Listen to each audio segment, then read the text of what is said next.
కరీంనగర్లోని భారీ అగ్ని ప్రమాదం చోటు చేసుకుంది. నగరంలోని సుభాష్ నగర్, ఆదర్శ్ నగర్ కాలనీలో దుర్ఘటనలో దాదాపు 30కి పైగా పూరి గుడిసెలు దగ్నం కాగా మంటలు దాటికి 10కి పైగా గ్యాస్ సిలిండర్లు ఎగిరిపడి మంటలు అదుపు కావడానికి గంటలకు పైగా సమయం పట్టింది. ఇక ప్రమాద సమాచారాన్ని స్థానికుల ద్వారా తెలుసుకున్నటువంటి అగ్నిమాపక సిబ్బంది ఫైర్ ఇంజిన్ సాయంతో మంటలను అదుపులోకి తెచ్చారు. అయితే ప్రమాదం జరిగిన సమయంలో గుడిసెలో ఎవరు లేకపోవడంతో ప్రాణ నష్టం ఏమీ జరగలేదని ఫైర్ అధికారులు తేల్చారు. ఇక గుడిసెలో నివాసం ఉండే వారంతా సమ్మక్క జాతర కోసం వెళ్లడంతో ప్రాణ నష్టం తప్పిందని అన్నారు. ఇక ప్రమాదానికి కారణం మాత్రం ఓ ఇంట్లో చెలరేగినటువంటి మంటలని ప్రాథమిక నిర్ధారణకు రాగా జిలిటన్ స్టిక్స్ వల్ల ప్రమాదం జరిగి ఉండవచ్చని అనుమానం ఉందని స్థానికులు అంటూ ఉన్నారు. ఇక పూర్తి విచారణ జరిపితే తప్ప అసలు కారణం తెలిసే అవకాశం లేదని అధికారులు అంటూ ఉన్నారు.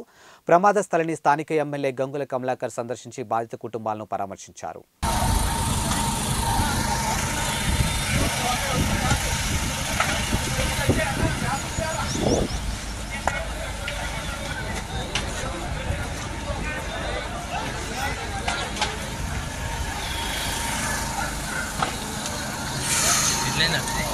ఎట్లా అయిందో తెలియదు.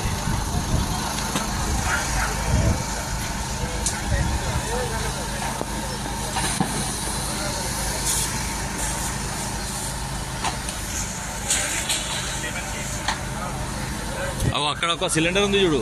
ఏయ్ సురేష్, అక్కడ ఒక సిలిండర్ ఉంది చూడు, అది పేలుతుంది కావచ్చు. అబ్బా అగో కనిపించిందా? ఇప్పుడు పేలుతుంది కావచ్చు. ఇంతకుముందు పేలిందట ఒక సిలిండర్. అవి ఆయన చూపిస్తుండదు అదే సిలిండర్. అవి అందరు భయపడుతున్నారు.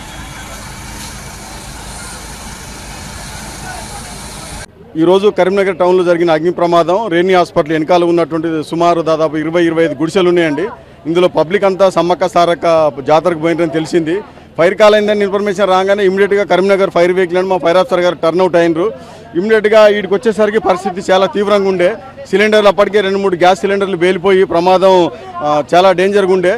మా వాళ్ళు ఇమీడియట్గా ఫైర్ వెహికల్తోనే మంటలు మొత్తం కూడా అదుపులోకి తీసుకొచ్చి ఫర్దర్ ఎక్స్టెన్షన్ కాకుండా చేయగలిగినాం.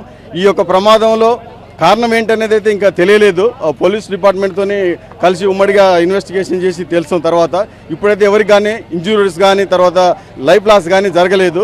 ఫర్దర్ ఎక్స్టెన్షన్ కాకుండా మాత్రం ఇమ్మీడియట్గా మా సిబ్బంది చాలా స్పాంటేనియస్గా రెస్పాండ్ అయ్యి ఇమ్మీడియట్గా కంట్రోల్ చేయడం జరిగిందండి. సో ఇప్పుడు గుడిసెలు ఇక్కడ ఎందుకున్నాయి అనేది మాకు సంబంధించింది కాదు. మేము మాత్రం ప్రతిరోజు ప్రతి ఫ్రైడే కానీ మండే టు థర్స్డే కానీ అవేర్నెస్ క్యాంపులు అయితే క్రియేట్ చేస్తూనే ఉన్నాం ప్రమాదాలు జరగకుండా. ఇప్పుడు సమ్మర్ సీజన్ వచ్చింది కాబట్టి సమ్మర్ యాక్షన్ ప్లాన్ కూడా దానికి రెడీ చేసుకున్నాం.